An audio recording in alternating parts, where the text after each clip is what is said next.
जैसा कि last episode में हमने देखा कि टीचर उसे रोकने की काफी कोशिश करते हैं, लेकिन उसकी ताकत के सामने वो भी नहीं टिक पा रहे थे और अब उसके अंदर इतनी ज्यादा एनर्जी एक्यूमुलेट हो रही थी कि वो खुद भी एक्सप्लोड होकर मरने वाला था। लेकिन तभी उसे अपनी मॉम का वो शांति सूत्र दिखता है जो उसकी मॉम ने उसके गले में बांधा था, और उसको देखकर वो शांत हो जाता है और धीरे धीरे वो इस शक्ति पर काबू पाकर अपने होश में आकर बेहोश हो जाता है। अब टीचर उसके पास आकर उसे संभालते हैं और वो उसके हाथ में वो रिबन देखकर समझ जाते हैं कि अपनी मॉम के प्यार की वजह से ही ये पावर ऑफ लाइट को कंट्रोल कर पाया है। वो फिर उसे ये कहते हैं कि आज से तुम एक सच्चे लाइट के बेटे बन गए हो। अब थोड़ी देर बाद उसकी मॉम उसे बेड पर सुलाकर उसका इलाज कर रही होती है और उसे कहती है कि मेरा बेटा मरते मरते बचा है। मैं आशा करती हूँ कि ये जल्द ही अपने गुस्से को अब काबू करना सीखेगा और इतनी जल्दी नहीं रिएक्ट करा करेगा।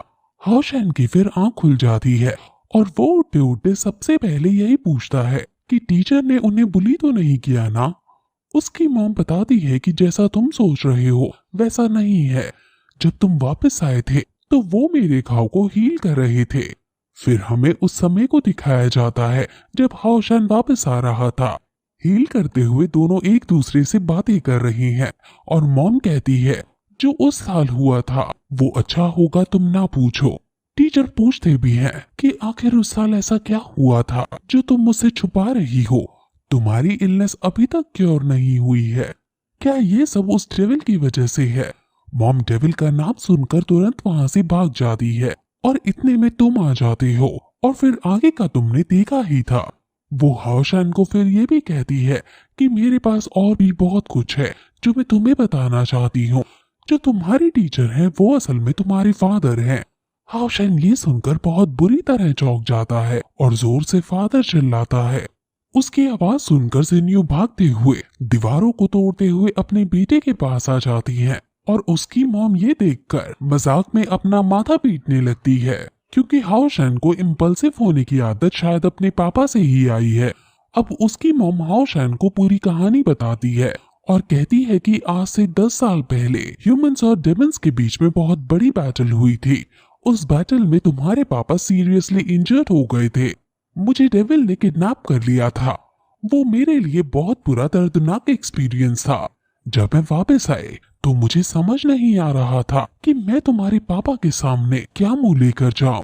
इसलिए मैंने यहाँ आकर सबसे छुपके रहने का डिसाइड किया और फिर यहीं आकर मैंने पाया कि मैं प्रेग्नेंट हूँ। अब जिन्यू भी कहते हैं कि पिछले ये 10 साल मेरी जिंदगी के सबसे दर्द भरे साल थे। मैंने हर जगह तुम्हारी मॉम को खोजने की कोशिश की, लेकिन मुझे उस समय ये नहीं पता था कि मेरा एक बेटा भी है।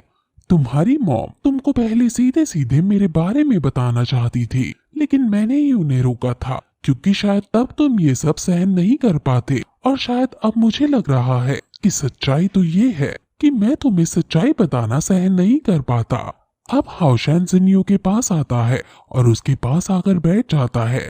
जिन्यू कहता है कि एक बिना बाप का बेटा होने का दर्द मैं समझ सकता हूँ। अब वो खड़े होकर सूरज को देखते हुए हाओशेन की तरफ देखते हैं और उसके सामने नील करते हुए कहते हैं कि मैं नाइट टेम्पल का लॉन्ग जिन्यू तुम्हें धन्यवाद कहता हूँ। तुमने इतने सालों तक मेरी पत्नी का ध्यान रखा है। तुमने उसे मेरी कमी महसूस नहीं होने दी है। तुमने उसे प्रोटेक्ट करने का मेरा प्रॉमिस निभाया है। बाई यू वो औरत है जिसे मैंने प्यार किया है, लेकिन मैं उसकी रक्षा नहीं कर पाया था। अब हाओशेन कहता है कि जब से मैंने आपको देखा था तब से मैं आपको पसंद करने लगा था और मेरा पूरा बचपन आपके साथ बीता है और मैं हमेशा यही सोचता था कि काश आप मेरे पिता होते। अब वो दोनों एक दूसरे के गले लग जाते हैं और इसी इमोशनल सीन के साथ ये एपिसोड यहीं खत्म हो जाता है।